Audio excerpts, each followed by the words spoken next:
welcome back to the Turn by Turn F1 podcast. I am Roze. And I am Niki. And I'm Shahhid Hamidi. Hi, my name is Has. Hang on, I think I've just screwed up my headphones, so I can't hear myself. Full name, bro. Full name. Has. Full name. Has Gardige. Full name. Did you forget? It's your whole okay. name? Never mind. It's too long. It'll take up the whole podcast. Sri Lankan names, you know. okay, so obviously, I'm pretty sure Shahid doesn't watch F1. I do not. I've tried. I get zoned out too quickly. Really? Yeah. Yeah. I feel like the part that's interesting about Formula One is the drama. Oh, that's good because we're that- going I to talk think about the drama. Everyone loves the drama. But I know like nearly nothing about the drama as well. It's okay. I'll explain it. Okay. What about you, Has? Like, what do you like F1? Do you not like F1? What's your stance on it? My stance on it is a bit interesting. I reckon if I had gotten to known everything, like gotten into it properly when I was younger, maybe I would have been into it, because it's like, I feel like that's the golden era. But everyone's been telling me to keep watching it now, and it's a lot more interesting. But in general, like when it comes to sport, I just can't watch it. I just can't sit down and, you know, pay my focus to it, because it'll just get boring, or I'll just get distracted and I just end up not watching it. So yeah, my attention span is actually very, very short, even though F1's a cool marvel to watch. But I think the addition of Drive to Survive, or you know, Drive to Survive is a great thing. It's made people, you know, have this emotional attachment to F1 and like sort of say a narrative and stuff, and give a bit of drama. Everyone loves a bit of drama. I'm a Sri Lankan guy, you know. I love the tea. I'm like an auntie. You know, like spirit animal is an auntie, really. But yeah, I think the good thing about Drive to Survive is it's actually gotten in a lot of people to watch it and given it another level of depth.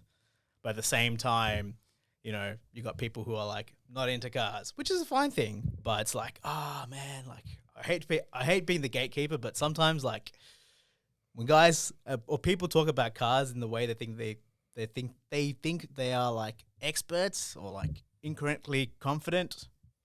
confidently incorrect.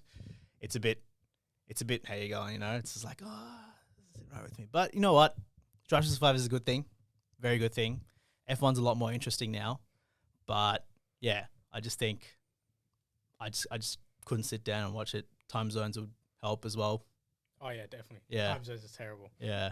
Time zones are terrible. By the time I go to work and like hear about the race, it's like, it's fucking sport. So it's like, there's no point in me watching it. Yeah. Occasionally I watch the highlights. Yeah. But even then I get bored. Yeah. But like when it gets spicy, like someone does like a crash or someone does like a really bad overtake. Yeah. Then you watch it. Yeah. Then I'm I'm with you on this, man. They're like, I think it's just effort, man. Like, I think the only thing that's interesting in F1 for me, or anything about racing, is just what did they do to the car, right? Yeah. Like, what engineering implementations have they done? How do they achieve X? And understanding that, you know, that problem-solving method and how they approached it, you know, it's great. Like, the whole porpoising thing, that was, like, the most interesting part of F1 for me. And I think that will be interesting for this guy, because... yeah, it was interesting. Yeah. I like some of the other stuff, like what was it? The sprung and unsprung aero. Oh, yeah. And then how it just got banned after one season. Mm. That was cool. Mm-hmm. That was cool. It was too dangerous because cars would go too quick. Yeah. And you love to see it. Yeah. Well, that's what Group B rally was all about as well. We watched that in our last movie night about the story between Audi and Lancia, which is like the last of the Group B rally Which series. do you like better? Sorry? Which do you like better? Well, I just want to firstly say that movie was like actually pretty awful. Like, it was a terrible reenactment of the battle between Audi and Lancia, and I reckon literally Jeremy Clarkson does a segment on Top Gear about the story and the rivalry and like the tricks and obstacles Lancia did to like overcome, you know, Audi's winning streak. and that was like the most emotionally and poignantly told story, whereas this movie was just dog shit. Like, it's pretty sad. Like, you're seeing this beautiful Lancia 037, like, you know, floor it, but you know that they're just shaking the camera to sort of reenact like, oh, they're, you know, taking it seriously. They're not carrying speed. I mean, I don't blame them. It's like a very expensive car at that point. Like, it can't be remade.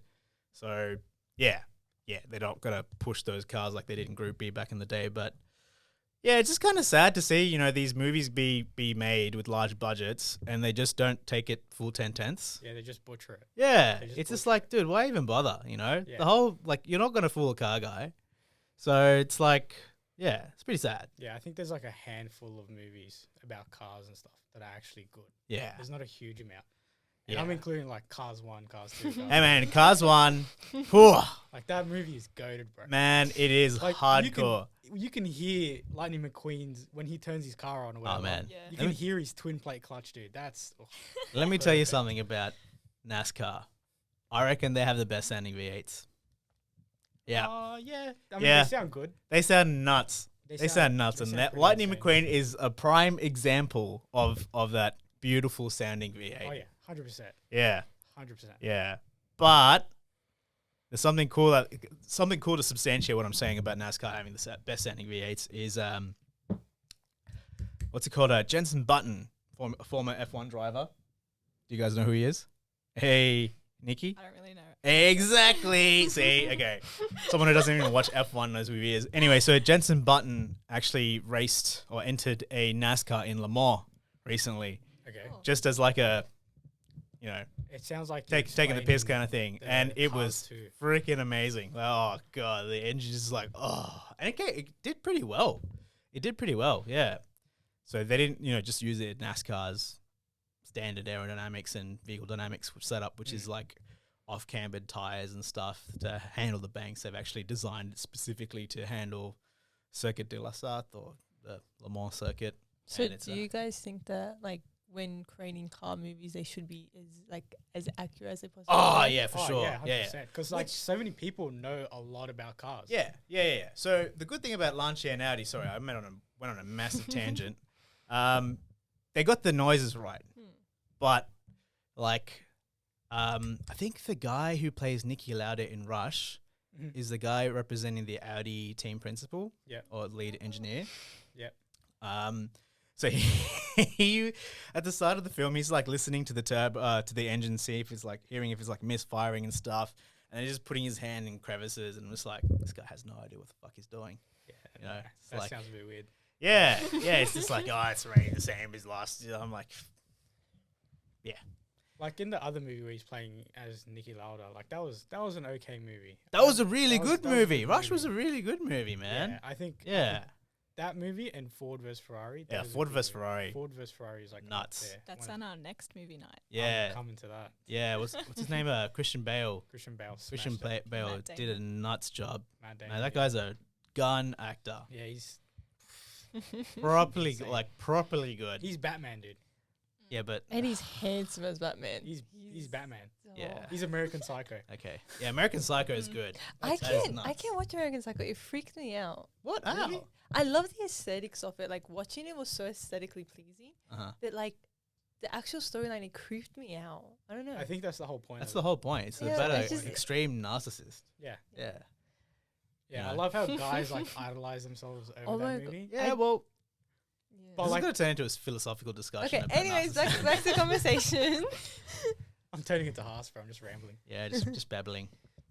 Anyways, That's I went on a what massive tangent. If you guys want, you can cut that whole No, thing no, out. it's No, Yeah. we're good. keeping it in, dude. Keeping It it was in. good. It was good. Quality conversation. That's the whole point of a podcast. Yes. it is. Quality. Sorry, to answer your question about why I don't watch F1. Again, as I've gone on a nicer tangent, you can understand that I can't just keep still and Doing it right now, dude. yeah. You're doing it right now. Yeah, sorry. Okay, continue. Well, the next question is, what's the most interesting to you guys about F1? But you guys don't really like F1, so I don't know if that The applies. drama is pretty fun. Yeah, honestly, watching Drive to Survive is interesting. Yeah, Drive to Survive is it's all right. Sometimes I kind of like lose interest, because I've started like at season 1 like last year, so I'm like, I'm behind. And I know with Drive to Survive, it's more like exaggerated, like being an Oh, of actual course. F1 There's fan like, and yeah, watching it. Everyone, Dramatic, yeah. for dramatic purposes, do I- this. Yeah. I think like Toto Wolff, which is the head of Mercedes, and Christian Horner, which is the head of Red Bull, they had like this massive fight. And the team leader of Has was like, "No, that usually doesn't happen. Sometimes, but not this extreme." Jokes. So yeah, but I'm glad that you guys like the drama, because I'm going to explain to you what's the biggest drama right now. Well, in Gunter Steiner's the best. F1. He's just the best person in that whole is. like competition. Yeah, He I don't like- watch enough, so I can't like. Ah, say no, one he's person. just got the best personality. He just like does He's a his sweet best, guy. you know, and still sort of has a laugh, but he's serious when he needs to be serious. Mm. He's a good leader. Like a Yeah, he team. is. He is. Yeah. And I just remember how like people when he would have an interview, there was a specific interview where he said he would hug everyone if he had to win, hug everyone in the paddock for him to win, but he accidentally, well, it was sort of pronounced like "fuck everyone," you know. And then they questioned him like, "Whoa, what the hell? Like that's a bit crazy, you know, Mr. Gunter Steiner." And then they ask him, "What did you actually say?" He's like, "Oh, I said hug everyone." And yeah, He's like, when you watch clips of him, he's genuinely like the cutest little person ever. he's just in his element, man. Like- That's what I love. Everyone loves him. He's just cute. Yeah. Anyway, what do you guys think right now currently is the biggest drama in F1? Wasn't there a guy talking like smack about Daniel Ricciardo recently? Yeah, Jacques Yeah. Yeah. Villeneuve. Yeah. Yeah. What was he saying? Saying that he should just retire? Yeah, Yeah, I agree 'cause- with that. yeah, I think Daniel same. Ricciardo is just Because sorry. I know we're Australian and we should be supporting our Aussies, Mm. but man, that guy is like, he's got so much marketing value that that's it. he can just stay in F1 and F1's just using it to its advantage, which is fine. But it's like, you know what? Like, why don't you just put him in another position in F1 apart from a driver? Like, Mhm. yeah, I do agree with, is it Jacques Villeneuve? Jean Villeneuve? I can't remember, but he's like an old F1 driver. Yeah, Yeah. because the whole thing with Daniel is that he's currently in a team where it's like the apprentice for Red Bull. Red Bull's like one of the dominant teams. Yeah. Who the fuck would have thought a freaking energy drink was going to dominate Ferrari and all them? But hey, just digress. The ex Jaguar, so Oh, really? Are Yeah. they? I don't know that. Well, you know. But so he's in a team where basically, if you do good enough, you can get an F1, like a Red Bull seat. Mhm. And he's been like, everyone's kind of been eyeing him, even though his teammate Yuki has been like amazingly good, but no one just pays attention to him. And the conversation around Daniel is pretty much like, oh, we have to adjust the car for him. What about that Australian rookie? What's his name? Liam Lawson. Oh, he's really good. Yeah, because I heard he was doing better than Yuki Tsunoda and at he Suzuka. beat Max. Well, almost like he was like very like the closest to beating Max. Yeah. And everyone's like, oh, why doesn't he get the seat? Stuff like Was that after the Suzuka performance? Because I've heard he was doing Super Formula, and Super Formula is basically Formula Nippon. It's a new name, and Formula Nippon is like Formula 2 in Japan. That's freaking dope. It's dope. So it's Toyota and Honda are the engine constructors, and I think Dallara is the chassis constructor. And you got like all the JDM like aftermarket car teams, like I forgot their name. But anyways, it's a very popular Japanese aftermarket company that has their own team in Super Formula. Okay. What do they do? Like, do you know what? It's just racing around Suzuka circuit. No, the company. Do you know what they? I can't remember what prioritize they're or called, parts? man. There's so many out there. I genuinely can't remember. Because I know, I know a couple like JDM parts, but like I feel like if I know the names, then If someone just probably says the name, it'll just ring into my head. HKS, No, it's not HKS. top secret. Nah. What else is there?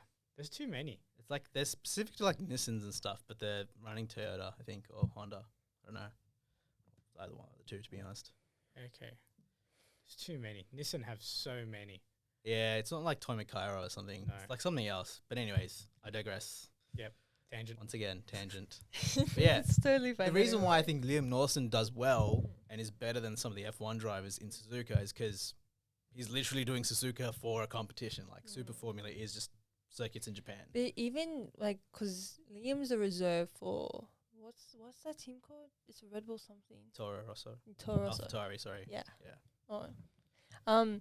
And like he replaced Daniel because I think Daniel had an injury or something, and Yeah. he was just astronomically amazing in the F1 car. I mean, the injury for Daniel was obviously his ego was hurt. So Yeah. Yeah. But I think right now the biggest drama in F1 is pretty much Mercedes versus Hamilton. oh yeah. Oh Yeah. yes, I forgot about that. Yeah. Ferrari, Yeah. and that caused a bit of stir. Let's see. Let's see Yeah. how Ferrari turn out to be next year.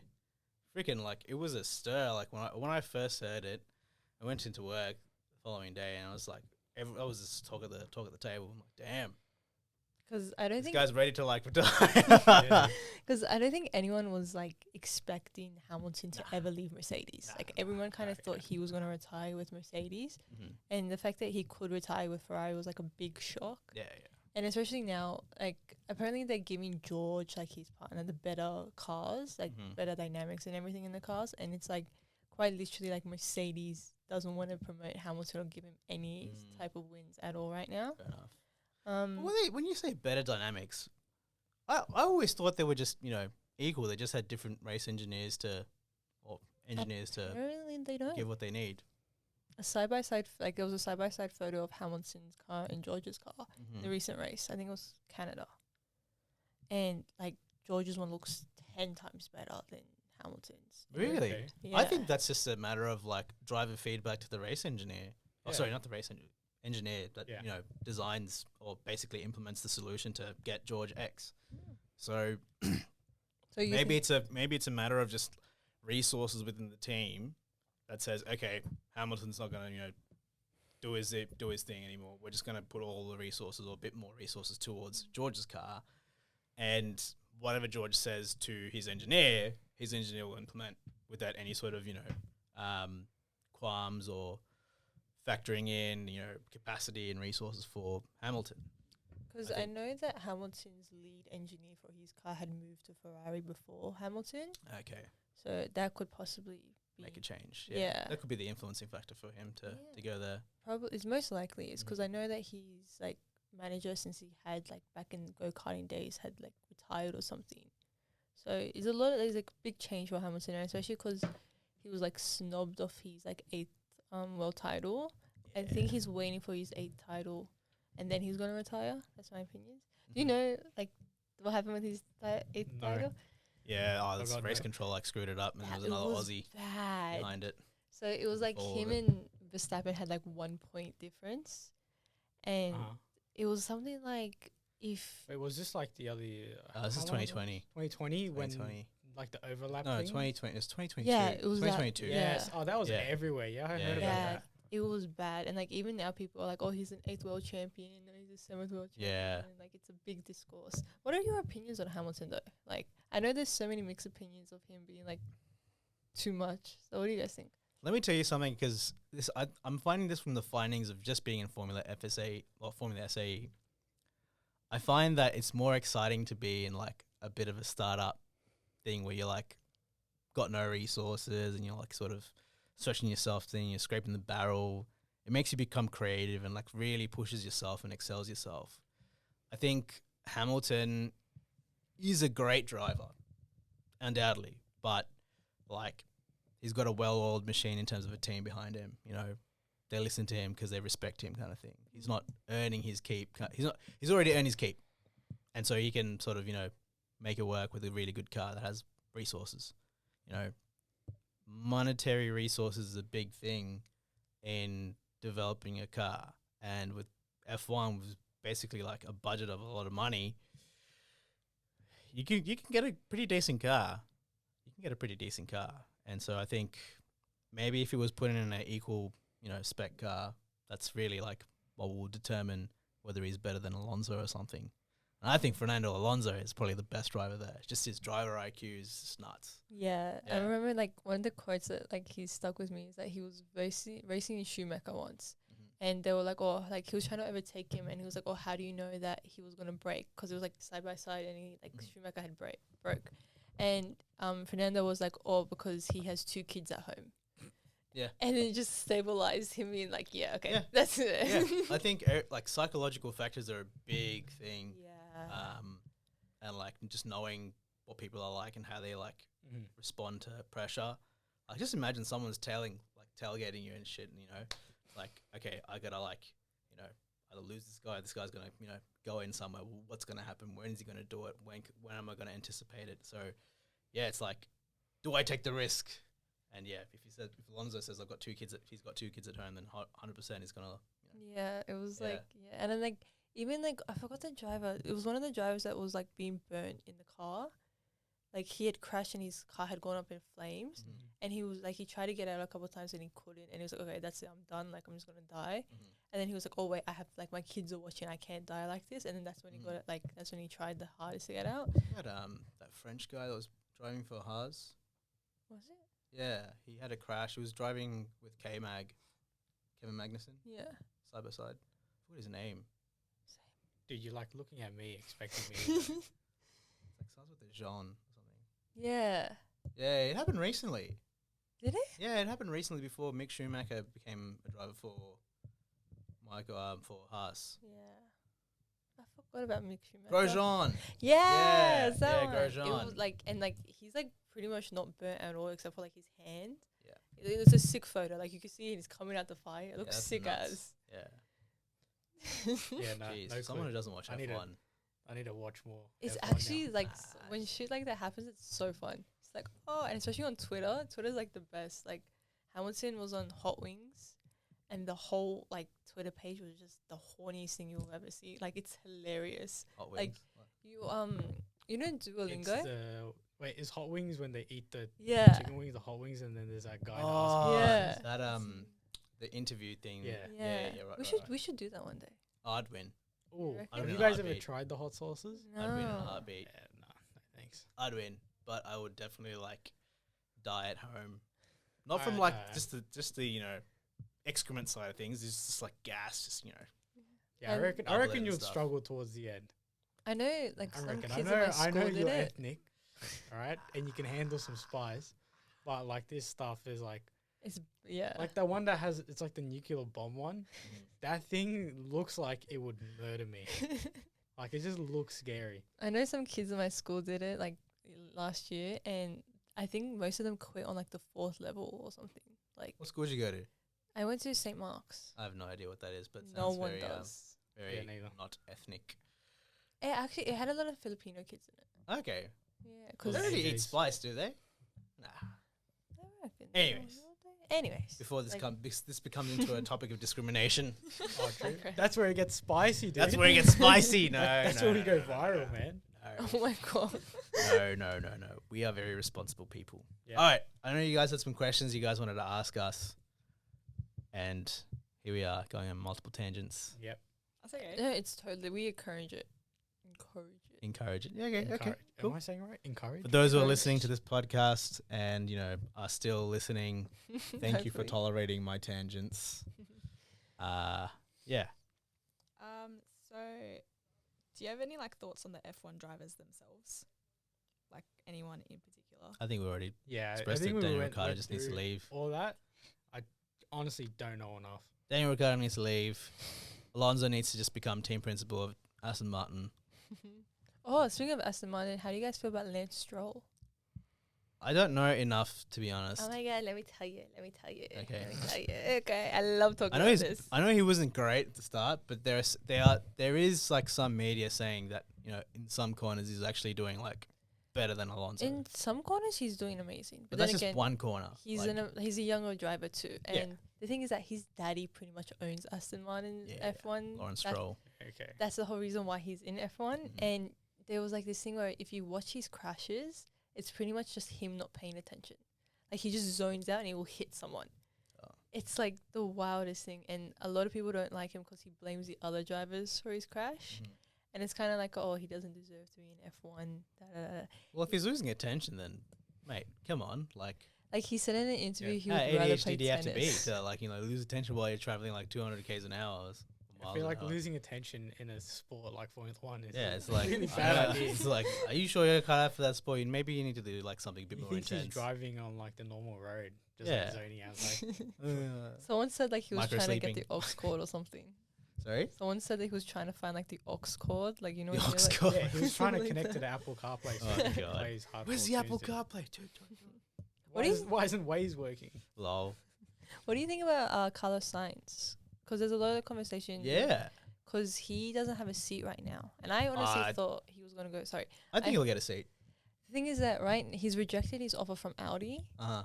and Mercedes doesn't want to take him because they want to bring a kid named Kimi into F1. Okay, who's Yeah. Kimi? I don't know, but they're calling him the next Senna, like the next Wow, Ayrton that's Senna. pretty Damn. big. Yeah, That's pretty full on. yeah, because he also looks like Senna as well. Like Right. there's that correlation, and so he's rejected Audi, and it looks like his only option is Williams. Williams. Yeah, Williams were great back in the day. Yeah. That's all I know. But now they're just like an entry level team. and Okay. especially going from Ferrari to Williams is like, Yeah, Carlos In the Sainz was guts. on Ferrari, right? yeah, he's lost his seat to But Hamilton. isn't he like doing better than Leclerc? He won he won Australia, and he's been in pole like a lot more than Yeah. You know what they should do? They should get rid of Lance Stroll and put Carlos in an Aston Martin with Fernando Alonso. That'd be a garden duo, I reckon. And Red Bull doesn't want him because him and Max used to be teammates, and they have this like tension apparently. Tension beef. Beef. Yeah, it's got a beef. It was pretty common in Formula One. Yeah. I Doesn't th- seem common in FSAE. Does it seem common in FSAE? I think Yeah. so. It depends who you ask. I definitely think so. I think Who do you there's wanna a ask? beef. Dude. Who are you going to ask? I don't know. Who do you want to ask? I don't want to ask anyone. I feel like if we ask anyone if they have beef, that's not you. Ah, okay. They're I just thi- gonna. For the record, everyone sort of has beef with me. It's all right. You know, Haas gets angry. I just like, I show my affection to my peers by Yelling. not yelling. I don't yell. By scaring them. I'm just upfront. Yeah, up You are front. just I'm just You get- you upfront. get I'm very- just honest. You get very emotional. That's Well, like I am the- emotional. Yeah, that's what I'm Like, you saying. know, That's why I said it, But dude. you know, wouldn't you expect your peers to in the team to be both emotionally and mentally present? And if they had that, Yes. they would actually, you know, go 10/10 in their act in the stuff that they're accountable to deliver. How deep do you want to go into this? We can just stop here now. Yeah. Okay. No, Yeah. we can go in deeper if you want. No, This- no, no, this no, is no, perfectly no, I no, don't fine, know, bro. dude. I I don't think that's a might good say idea. something that might damage the team a little bit. I don't think so. It's a good idea. Maybe we should And by talk saying about damaging the something team, else. I mean my friendship with Haas. Oh no. Uh-oh. It's like the mean girl telling you your hair shit, and she's just like, "I'm just being honest." It's like those vibes. Yeah, probably. We should write a book. We. Yeah, like the Mean Girls book. Oh Is my there a god, Mean that would Girls be book? so Yeah, funny. What do you mean the Mean Girls Like book? a Look, burn book. I'll be honest, Yeah, the like Burn book. when I was in high school and we watched it for PE, PDHPE. Why? Why'd Yeah, you we watch Mean Girls for PDHP? What school did you go to that you're watching Mean Girls? Oh, sorry. For the record, I'm much older than these guys, and we did watch Mean Girls for PE. It was something to do with bullying and stuff. What Yeah. year was Oh. this? This is in year 9? I mean, what year? Like 2000 and what? Oh, Unless it was 19.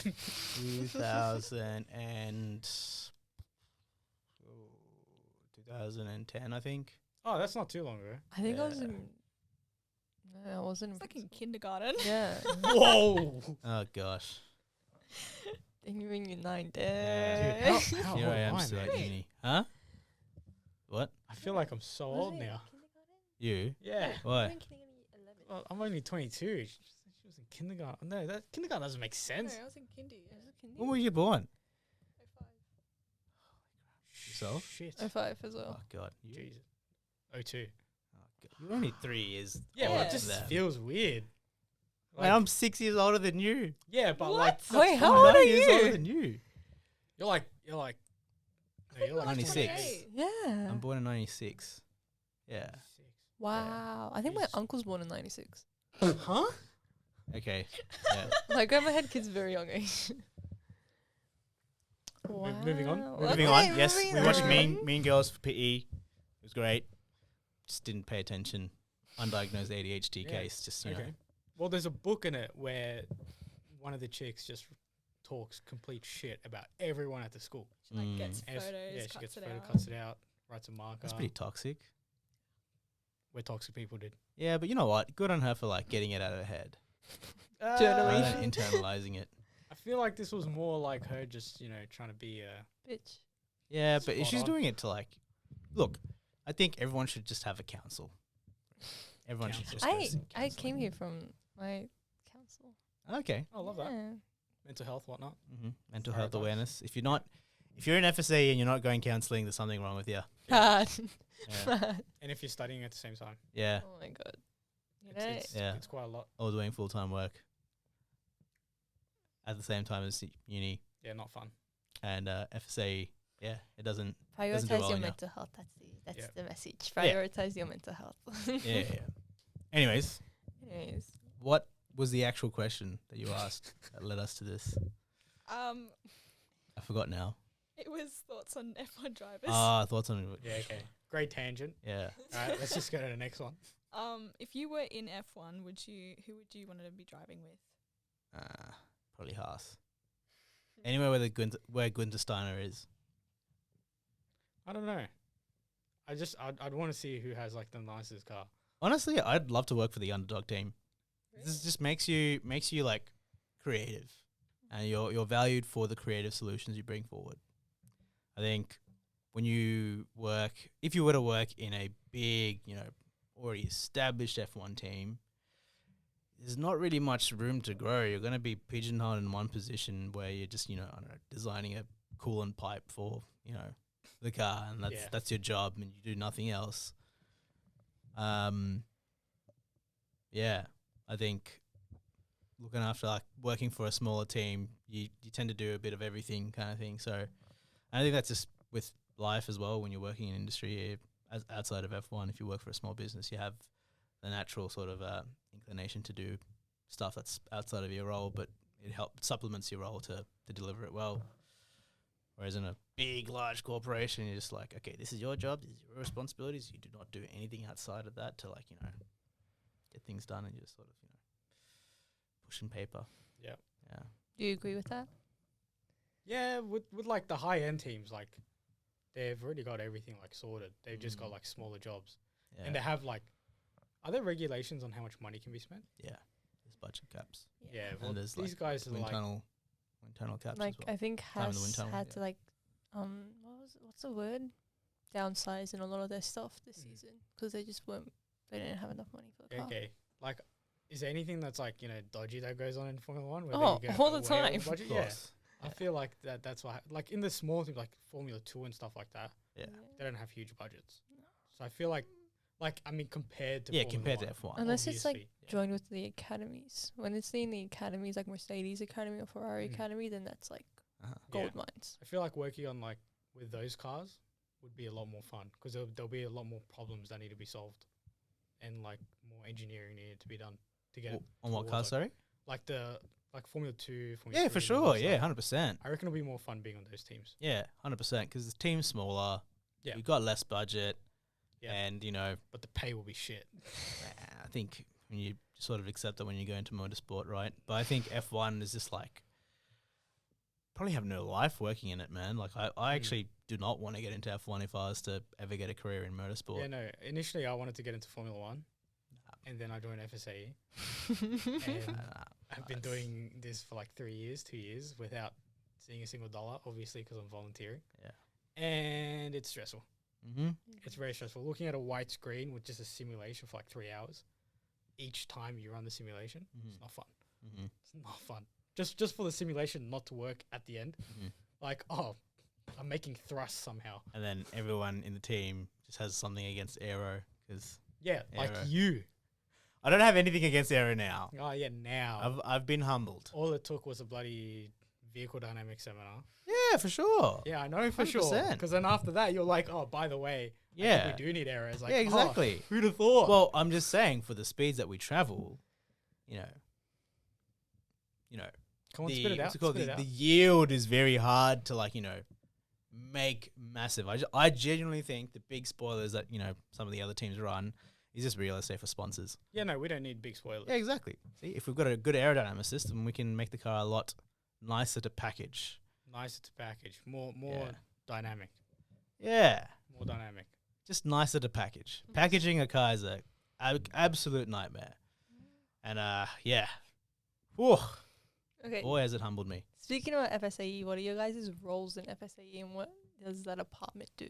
I am Shahid's bodyguard. Yeah, passes my bodyguard. Whenever someone talks smack, he protects me. That's so cute. Even when he talks smack about himself. Yep. I don't. Yeah, you're right. I do talk smack about myself sometimes, but most of the time I'm talking smack about Haas Yeah. because he's just. And then I just beat myself up, you know. Yeah. That's what. Go into bathroom. Boo. Oh no, seriously. What do you do, Haas? Let's start off with you, mate. With me. Yeah. So I am the aerodynamics lead, and I've been doing it since we started FSAE. How long ago was that? Was that 2022?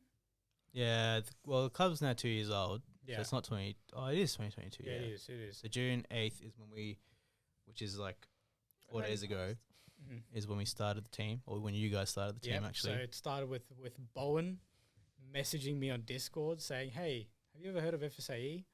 And then that's when all of this just blew up. Yeah. In like 1 year. Yeah, and I remember you guys. These guys were starting at Bowen, Shahhid, and who else was there? There was a couple of us. There was Yash was there. Yeah.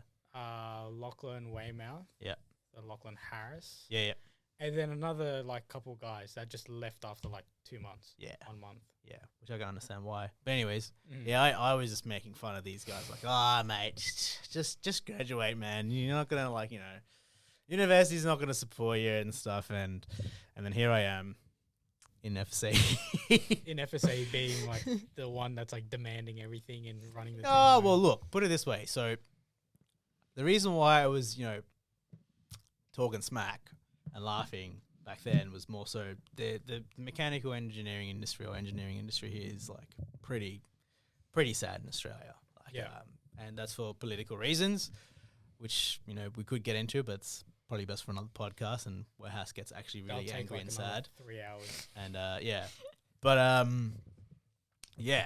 that time I was working towards a good career, and like I just thought just bank the degree, get out of here, start earning coin. But I saw something about just seeing you guys made me realize that, oh shit, like, there's like this childhood dream of mine when I was like 12 years old or even younger, like about designing my own cars and actually building my own cars, like genuinely like from the ground up. And I'm like, man, this could be it. Like this could be that one pathway that I could take and actually make something out of. And, if I do miss it, then I'd probably like kick myself at the end of the day or, hate myself. And so, I just swallowed my ego and swallowed my pride and said, hey, I'll join. Yep. And then now what position do you have at the team? Well, actually I have the same position as I started now. So I started off as the suspension lead, and I think about 8 months into it, it was hard, man. It was hard to like get it going, like figure it all out. So then I wanted to do vehicle dynamics badly. That's like what I love to do. But to do that plus lead a team that's full of bunch of students who are still new to something, and you didn't really know what you had to get done. You're still learning yourself. It was very hard to manage that. So then I stepped down as the team lead because I couldn't do both vehicle dynamics and lead the team. Just focus on VD. And VD was just like a black magic that no one understood, not even I understood it. And I just chipped away so much time at it to understand it. But now some changes have been made in the team. Some people have moved on, and that's where I came back as the suspension lead as of 2 weeks ago. Yep. Oh, sorry, a week ago. It's fine. It's fine now. Leading the team is good now because you know what you need to do. You've been humbled, and we went to comp last year, so we know we had a chance to observe and actually go to comp and get validated by some of the design judges about your philosophies and your first principles understanding. Like, we didn't get points because we didn't submit anything, until very late, but going to the design judges and, with really just some, displays and stuff, and just showing them what you did to sort of explain, like, this is the approach we took from these design decisions that were made in the past. We had to think differently and, rectify the road handling performance and the vehicle dynamics of it and what we did to do that. It's talking to the judges like that, and then saying, like, for you guys to even come here with like tire data and actually understand it pretty well, like, you're doing a freaking good job. Mm-hmm. And like, I was just so happy to hear that, even though we didn't like get any points. Like, we only had 20 minutes max to like talk to them. I ended up talking to them for like 45 minutes, and people had to like drag me out of there with the Yeah, judges. I wonder why, dude. Yeah, no, it was great. It was so good. It was like the best, gift I had ever received, and it's during December. And I think it was like 2 days before my birthday as well. So it's like the best birthday gift for myself. It was really good. Haas gets to talk about engineering for 40 minutes. Yeah, no. Hang on. It's me just saying, okay, what have I done wrong? Can you tell me can you criticize me so I can correct this for next year? All right. And you know what was nuts? Like after everyone went, they just realized like, holy crap, like we need to stop getting emotional about our designs because it could be potentially wrong. It's not helping anyone until we like fix it. Even I had to humble myself down a lot too, right? Like, we had all these design decisions last year that were made without like being carefully thought of and packaged.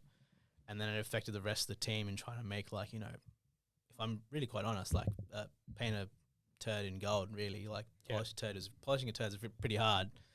So it's cool to see that the whole team post that time, like just congregated together and said, yeah, let's change it up for something that's relatively simple, and then we build it and then do it and then see what we can do next.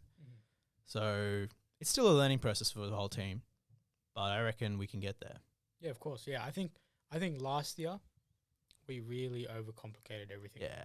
We made some crazy designs. Everyone wants to make a carbon fiber jet and rocket. Yeah. And Make some crazy under trays, whatnot. yeah. Clearly. Make some crazy push rod suspension system that's probably not even practical. No, probably weighs more than the. not practical at all. But yeah, I think the approach this year just to get a car done, and manufactured, I think is a perfect idea because we've got, well, not we, maybe you, but whoever else is going to be in the team next year can like make better. Yeah, that's right. So I actually do intend on staying next year, just because I literally dropped my thesis to Again. To no, this is my second part of my thesis. Yeah, but you dropped your first one. No. Didn't you? No. I swear you did. Still doing. It's done. It's already done. Oh, okay. So my thesis is going to change, What but did you change it to? All right, dude. I forgot who I'm asking this question. No, you don't want to get into that. Yeah. We've only got 23, 27 minutes left. Yeah, you're gonna go way over time. No, so yeah, it's basically to write my thesis, I have to build a car. Yeah, and see how it performs. That's it. So that's why you're getting so emotional about this car. For sure. You need it to be built. Yeah, For sure. Okay. That makes a lot more sense now. Exactly. I feel like your emotions are a tad bit more justified. I literally quit my job, mind you, at a pretty like decent place. Yeah. That was going to get me somewhere, somewhat. Just to like focus on this. And I'm old. I've developed some sort of financial capacity to look after myself. But yeah, it's like it's a big sign when someone decides to put down their other commitments and sort of park up other stuff to commit to this. Just a full send. Yeah. Yeah. It is quite a lot. It's a big sacrifice. It is a big sacrifice. And we appreciate you. We do. That's we all right. all appreciate you. No. Oh, thank you. I mean, but when you yell at us, it's not very nice. It's sometimes Look, very scary. I don't understand where I came from if I was yelling, but I'm glad to be told if I was yelling. Yeah, we've already had a chat about this. Yeah, we have. We've had a chat about this. We have. I've given you an explanation. That's all right. And you've gotten better. Yeah, well, I just think Communication. FSAE is a place where students have egos. Everyone has an ego. And Oh, it's yeah. all about like I really think- parking it and I burying think it. being an engineer brings a big ego. Yeah, for sure. Oh, well, look, here's the thing. I had this argument with my girlfriend recently. It was like, why are engineers so egotistical? It's like, bro, it's because engineering like burns their ego. So when they like literally like talking to other people, they naturally have this ego because they've, problem solved to the nth degree because they're doing a course that's honestly like incredibly hard. Like for those who are doing engineering and like, straight out of university or straight out of high school, like I reckon just go live life for a bit before you start like committing to a life of, pain, like Pain and suffering. yeah, it's like, you choose this pain, but you enjoy it at the end of the day, Yeah, Like- it was pretty painful coming straight out of high school, Mm, going into engineering. mm, Mind you, I was like not great at maths when I was out of high school, and I had to just teach myself all the basics again. mm. and then learn all this engineering stuff, Mhm. and then do electrical units in my first year when I Yeah. have no idea about anything electrical wise. I still haven't done my first year fundamentals of electricals. Really? Yeah, because I just hate electronics that much that I just did everything else but that. Man, Yeah. that killed my life. A lot of people do that. A lot of the dude, mechanical guys do that. Yeah. I got a really good mark for that class though. I got like 95. Yeah. I know nothing. All I know is like ground and the other one. That's it. So what made you want to Ground be and an, positive. Positive. what made you want to be an engineer then? Because you said your math Just- wasn't good. Cars. Oh. I think every nearly like 90% of mechanical engineers get into engineering just because they have a love for cars, Yeah. and then find out in like the first 30 minutes Nothing. of their first lecture is that mechanical engineering literally has nothing to do with cars. Oh, look, I'm going to It's say like nothing to do Not with nothing cars. to do with cars, but It's like what like- you learn in university, Yeah. they just don't talk about anything like Well, that. Like, Firstly, it's to do with the university we're in. We do not have an automotive engineering degree here. no. And if we were to do that, we'd have to go to Melbourne. Yeah. Which I think Monash and RMIT offer. Mhm. But here, like, you're given a mechanical engineering degree is so, like, I'm not going to say bare bones. It's really, like, diverse, Yeah. right? But it helps you understand exactly, like, how to reverse engineer a car and see how, Yeah, like, you yeah. know, they would have approached it. Like, when I was working at Lotus,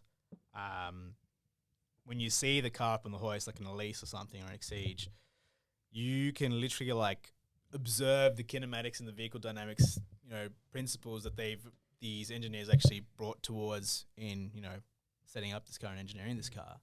And it's actually so beautiful to see, and, like, so just relates that to, like, you know, the first principles. It's nuts.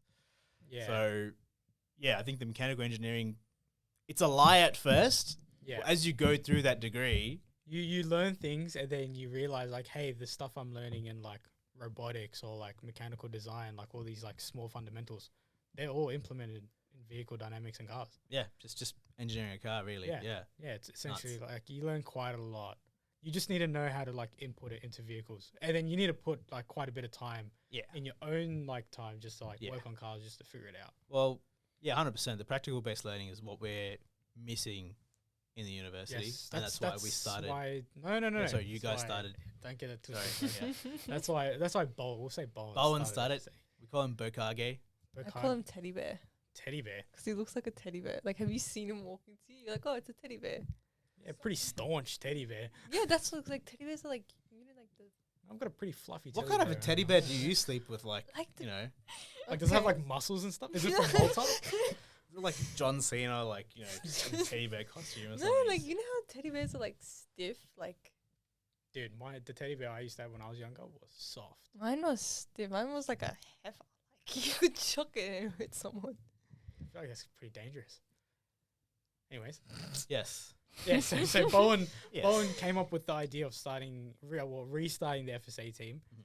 purely because he realized that there's not a lot of, because this was during COVID as well. Yeah, yeah, yeah. It's not much COVID- practical based learning. COVID hit, Yeah. and we're doing CNC machining on our computers. Yeah. And it's like, I don't well, understand. Like, even to this day, I'm having difficulties to, like, explain to people who have, like, literally they've done their final year. Yeah. And they still sort of can't understand the fact that, you know, you need to get something prototyped first. Yep. And then rectify your drawings to Mhm. then do a scaled order. Yep. Right? It's pretty bizarre that you don't really think that, like, it's called come up with those things whilst you're in university, but the university really is in a position where, like, just learn the theory and bugger off. Yeah, it really. seems like the only type of like exploration we can have as engineers Mhm. is like only in thesis. Yeah. A lot of the other classes are very niche. Like you can only do specific things. Yeah. And then there's like assumptions made like, oh, pretend like this is this when Yeah. you're doing something rather than solving it ourselves. Mhm. I've noticed a lot of that with like engineering, and Yeah, there's probably a There's a lot. reason for And then that. sometimes it's like they'll tell you, like, you're doing this lab, but really the lab's just like an Excel spreadsheet that's like, you know, put all these Yeah, assumptions yeah. in ideal conditions to reflect what you would actually find in the practical lab. Yeah, that happened in our like thermal and fluid Yeah. class, right? Yeah, it was the Yeah, Excel yeah. spreadsheet. Like this I was isn't like, a this lab. is learning. I'm like- just reading a graph. Yeah, and it's sad that it's come to that stage. But I think, you know, the industry placement is important to sort of compensate that, and where you go is actually very important too. Unfortunately, again, Australia just doesn't have Yeah, no. doesn't have like a luxury of mechanical engineering industries. Yeah. Because it's not just, there's fluid dynamics, there's water, there's, structural stuff, Yeah. pressure vessels, and, All that good stuff. and then motorsport stuff you don't really get here. No, not a lot. Not a lot. Yeah. I feel like I'm fairly lucky that I have like a lot of family in motorsport. So I do have that connection, and I am like super happy that I get to work on these cars. Is roll racing in motorsport? Not roll racing specifically. But I'm talking about the car, because the cars that like my uncles work on, they're not just like roll racing cars. There's like drift cars and all this other stuff in there, some competition cars, and it's like fun to work with. And like what you mentioned earlier, with like when the Lotus is up on like the hoist, then you can see all the vehicle dynamics, like all the suspension stuff. When you see some of these roll racing cars, dude, their suspension is just like it's like 1,500 horsepower Evo with stock suspension, stock everything. I'm like, dude, okay. Yeah, it's like, bro, this guy spent 50 grand on his motor, and he's like, oh, I'm just gonna stick with the stock suspension. Oh, gosh. There's a decent amount of the roll racing cars that just like focus on motor, power, big tires. I think because most of them don't have that like intrigue to actually learn about it. They just kind of want to be like, oh, who's the biggest engine? Who's the loudest? Let's go. Of course. Yeah, I don't look at numbers in a car. I genuinely do not look at power figures in a car. Like, this does not impress me at all. Yeah, okay. No, I look at the numbers, but I also look at the dyno sheets and stuff, like how that power is like driven and all that crap, and then how it works with the car itself. Like, you can get like a really big motor, like you can put like a 2J in an MX-5. Doesn't mean it's going to run well. No, you know what I mean? Like, it's going to run like crap. Yeah. All the weight's going to be at the front. You're going to be just losing control constantly. But the idea of putting a 2J in an MX-5 sounds pretty fun though. Enter YouTube comments. Enter YouTube comments. I just think, for me, it's like balance is the most important thing in a car for me. Yes, 100%. Right? And to define balance is very difficult for a lot of people because they have no idea. They'll say, oh, we need to run ITBs and make an engine 4-bangers right up to like 10,000 RPM and just lose all this torque. It's like, okay, is it usable in the street? No. And I just think balance is really about control, stability, and feel, right? And response is part of that too. If you can sort of define those factors and measure towards those, work and optimize those factors to get a design outcome, then you've engineered a car very well. But, to engineer a street car to do, roll racing, with stock suspension just sounds absolutely bizarre to me. It's like, dude, you could probably regain lost time. Yeah, there's like a couple cars that do have like stock suspension, but a big majority of them do have something to support it. Nothing as insane as like a proper track car, like a time attack car, but like it's still like pretty uneasy seeing these cars with so much power, and then with this kind of suspension. Well, they've got this all-wheel drive to. If it's an Evo and a Subaru. The all-wheel drive. No, we don't. No Subarus. No Subarus. Blown head gaskets. No, thanks. Again, I'll be honest. Like the whole topic of like building power in a car is like, ugh, stay away from me, please. Yeah, I think building a really fast car, like just a straight line car, I didn't really think it was amazing until I jumped in those cars and went down like the quarter mile. Then it's like. It's ridiculous. Like you feel like I get it's nuts. It's fun, man. Yeah. That's why I really fell in love with it. Yeah. Just because of how fun it is, man. Like you know in Star Wars when they go like hyperspace and you can see all the like the space and time stretch. Dude, sometimes like depending on what car you're in, it feels like that. But then at the same time, it's incredibly scary because you're like swaying left and right. I can agree to this because like I think the first time I was in the very first experience of me being in a very fast car was in a R32 GTR. Yep. And it wasn't a V-spec or anything. It was just normal, standard offering that you can get. One of the turbos were cracked. And our family friend at the time owned this car, and he took me for a spin, and I was like chuffed. I was like, oh, shit, 12-year-old Has, like, who loves playing Gran Turismo 3, like, gets to drive his sit in his dream car, really, right? And, like, we was going down the strip near my place, and he just sent it, and the seat moved back because of that, it it was a worn seat, but like I just thought it accelerated so quickly that it just caused all this, force to send my seat back. Like it's a great feeling when you feel all the G's acting on you. Yeah, it's insane, nuts, man. It's nuts. It's insane. And seeing all the the different builds that people have, like you get with raw racing right now, it's pretty boring with the top end cars because they're all it's either a GTR or the Huracan, maybe an Evo, Gelatos or that purple Lambo. Yeah. it's one of those, right? Yeah. So like seeing the other cars, like the really niche builds, like just like some of the rotaries and stuff, you get there as well. Yeah. Isn't there like a lot of American muscles there? American muscles? Not really. So one of like my uncle's family friends has an American muscle. I've been in that as well. That was really fun. I've been in American. I like the drive of American muscles, but I like the look of JDM 10 times more. I think it was a 19. I forgot what car it was. His number plate's LSA. It's a pretty famous car. It's got a Chevrolet. It's got a Chevrolet motor. Yeah. But his number plate is LSA. That's like how he's known. That car was quick. Feels very planted compared to. Probably because it's so American and heavy that it's just the weight of the car is putting super it down. heavy. And then when you like go into one of the other cars, like the 1J Celica. But it has a long wheelbase too. Yeah, the 1J Celica, dude, that thing like feels scary to be in because it's so light. You don't expect it. It's like a tin. It weighs like 1.1, 1.2 tons and has kilograms. You're making me sad. And it's like I have a disgustingly quick. I have a project car that's like literally tears at like 900 kilograms or less. Yeah. And I'm just like thinking about building this engine, but it's like which the Altezza or something else? No, the Bluebird. Okay. Yeah, a Bluebird that no one's ever seen before. It looks like an Alfa Romeo, but I haven't seen it. Anyways, I need to sell it. I need to fund my life to keep going. Look. Well, my uncles say that about their project cars. Like I think when my uncle's wife got pregnant, he was like, I gotta sell this car. He's like sold like 3 project cars that he had. And he was like, project cars are normally just garage ornaments. They're just garage ornaments. Or it's just a person with some sort of ADHD just getting excited about a project and then never seeing it through. Unless you have like a bunch of cash lying around, like, hey, let me just buy the best things for this car right now. And then not buy suspension parts. Exactly. There's a lot of discord within like, because you guys are obviously like, I would say like you guys are car guys, but like you guys like the niche cars, like the actual cars. I don't really like niche. Like I don't really have a niche car. Like, just I think I enjoy every car. Like, I would love to drive a Camry. Oh, like a solid Camry, like that's like nice literally like an old Camry, like straight out of the factory. Like I get this. So there were days where a certain car of mine was not working because Nissans are terrible, and had electrical issues.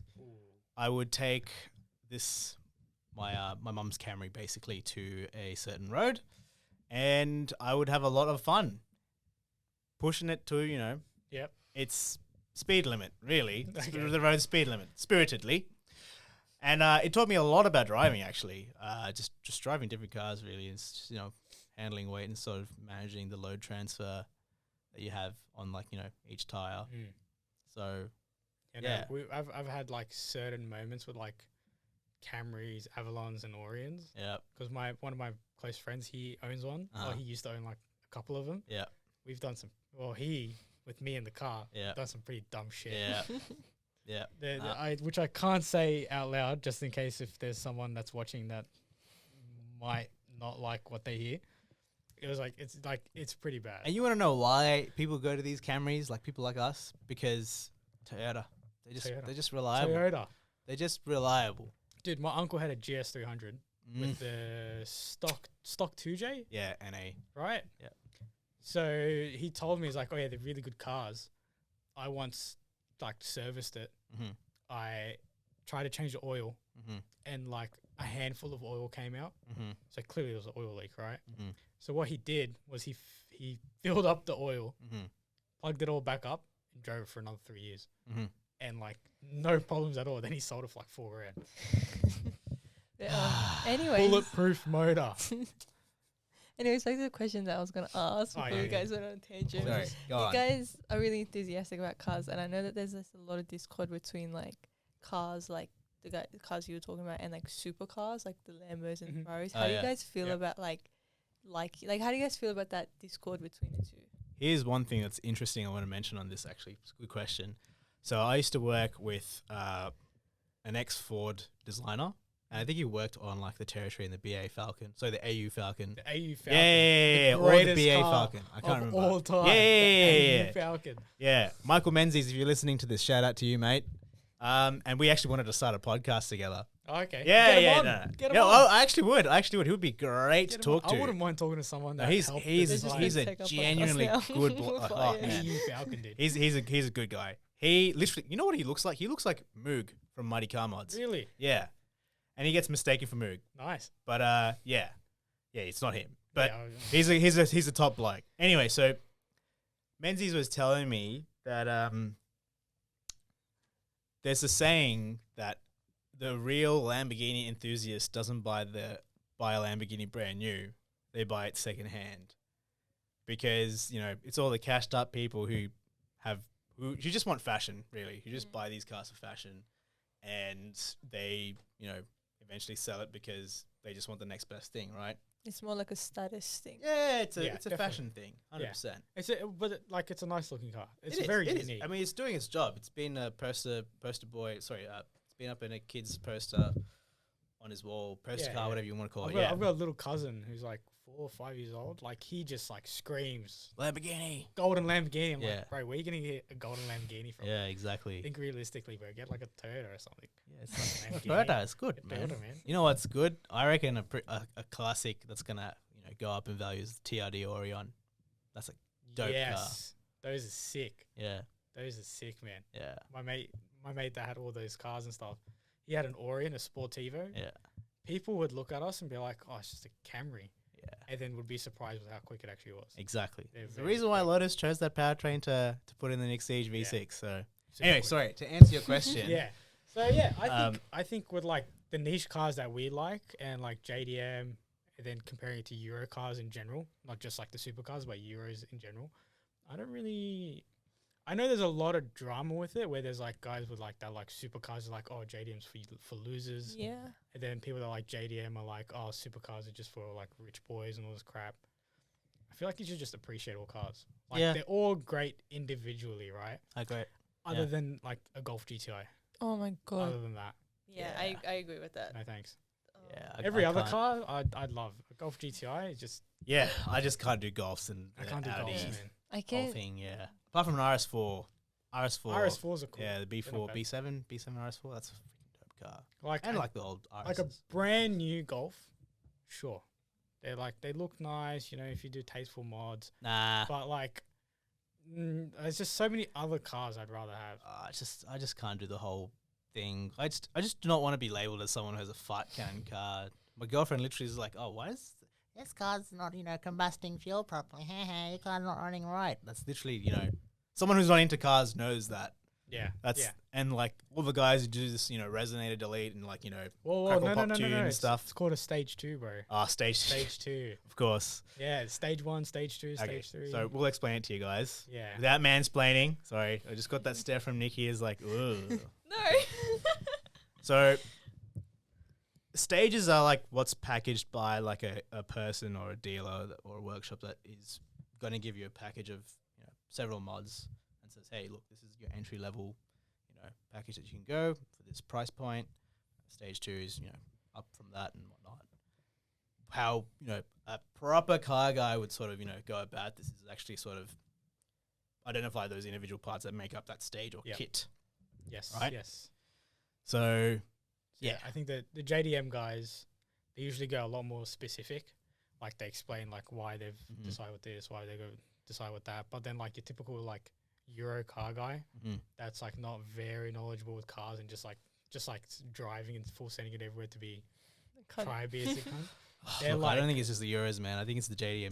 there are JDMs as It's well. like, They're getting pretty bad, man. some of the kebab shop boys, the Dude, Habibs, I've seen a, you a know. Corolla like a new Yeah. Corolla, a 2018 Corolla with like a straight pipe. I'm like, bro, like why though? it's like Yeah. Uber drivers I drive your think car, man. I think Calm I've down. seen.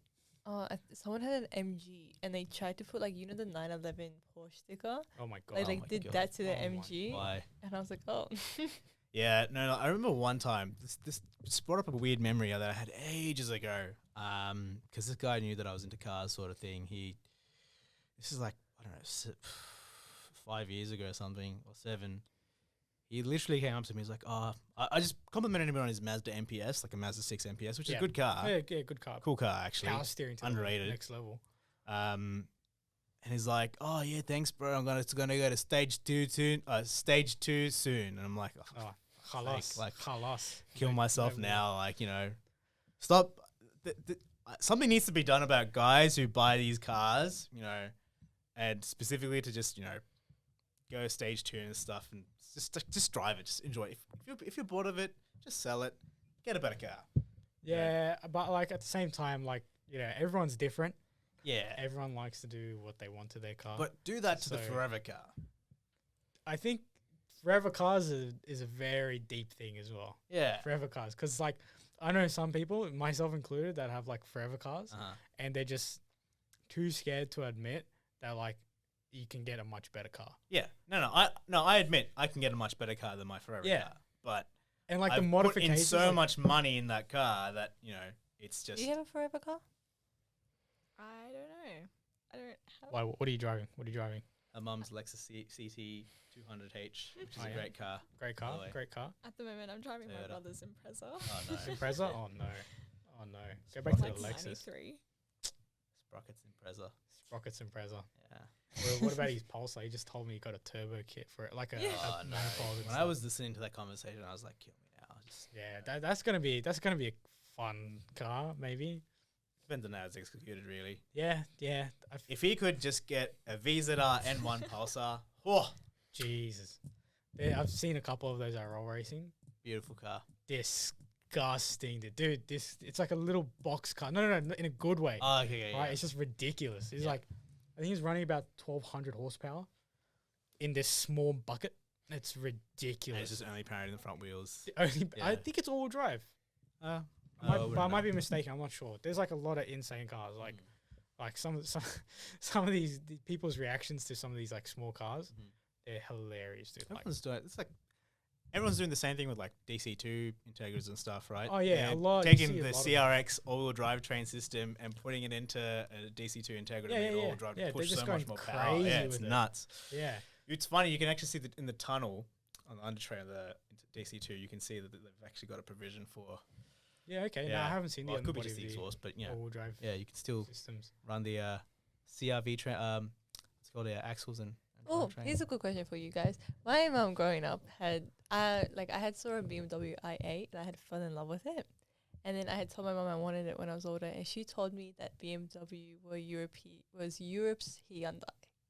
How do you guys feel about Hyundai being like classified as like a shit car? Because even in the Fast and Furious movies, I think it was Han. He was like, "Do you think I'm gonna let you drive around in a Hyundai?" Yeah. Yeah. So what do you guys Hyundais feel? are great now. Yeah, they're not bad now. They're amazing. My sister's got one. She's got an So i30. really good. I've driven an electric one. It's actually Everyone quite talks nice. about the i30s. They always say they're really good. Yeah, I've Mm. driven her i30 online. It's pretty.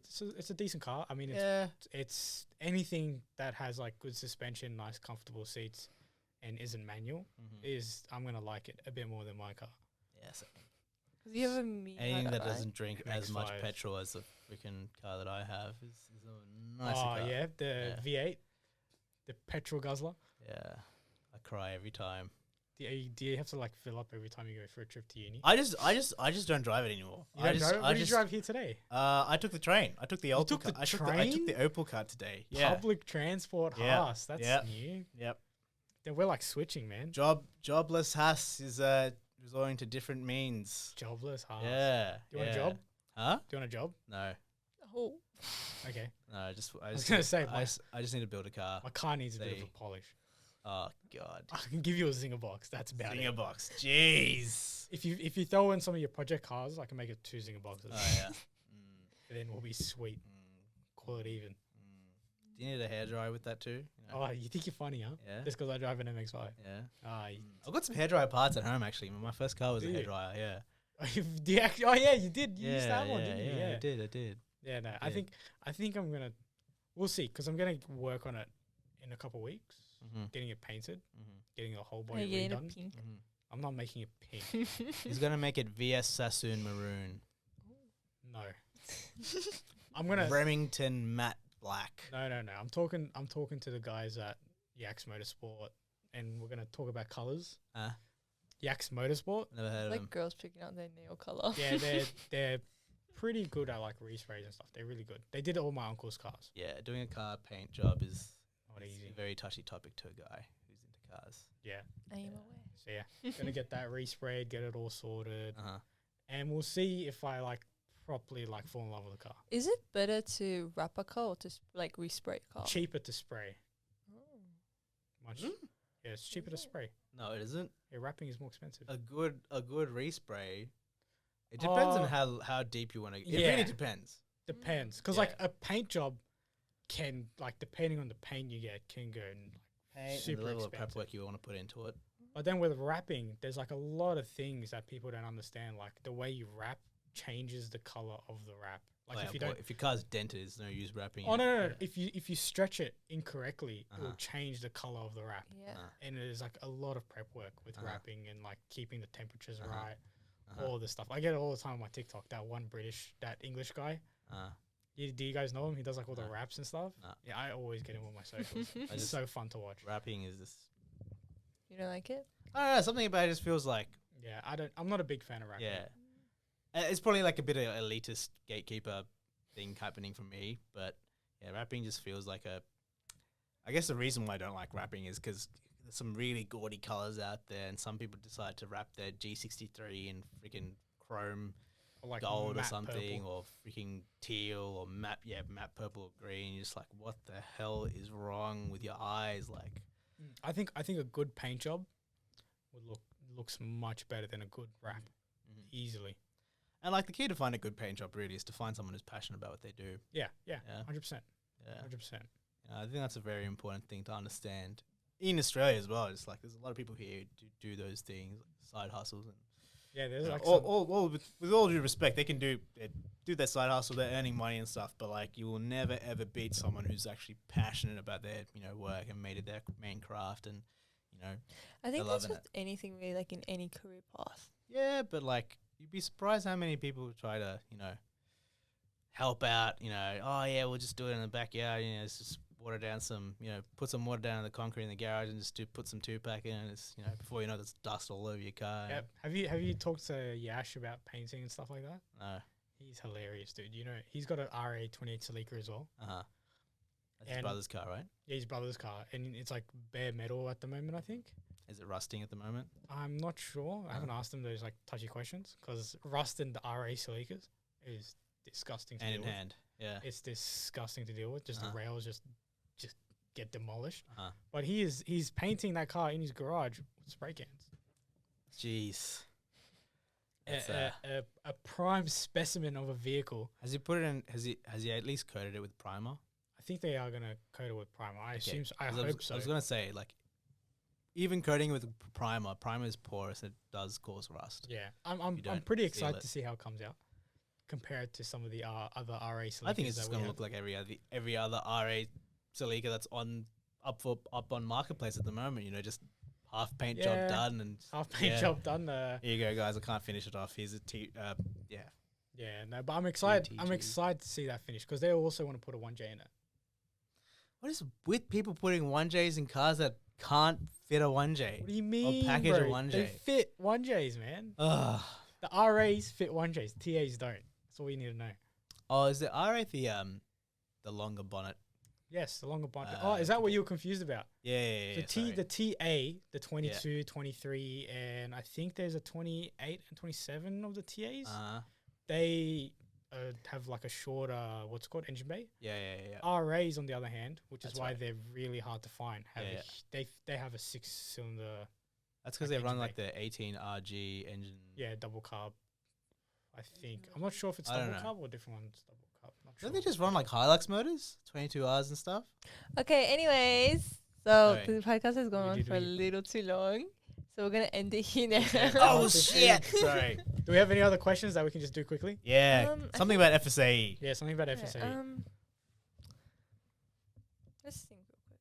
What's the best thing in FSA? Like, hands down, the thing that makes you the most excited without regarding the car. Like, Without regarding the the team car. itself, how do you feel about FSA? meeting people. I think that's the best thing. Like, cause like when you're like in a team like FSAE, you meet people that have like similar interests, like cars and stuff like that. And like when the other week when we were looking at the motor, where we just got the motor and we're looking at it, I brought up like, oh yeah, by the way, some of my family and some of my friends are going drag racing, and they're racing their cars. And I just mentioned it, and then just a bunch of other guys. Oh, yeah, like, Sam like went along, right? yeah, Sam Yeah, came and Sprocket came, and then we were just watching cars together, just go down like the drag strip. Nice. And then we're watching the best part, the AU Falcons doing burnouts, which was amazing. That was good fun. What about you, Has? Oh, it's a tough one. How much time do we have?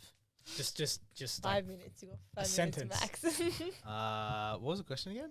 Oh my god.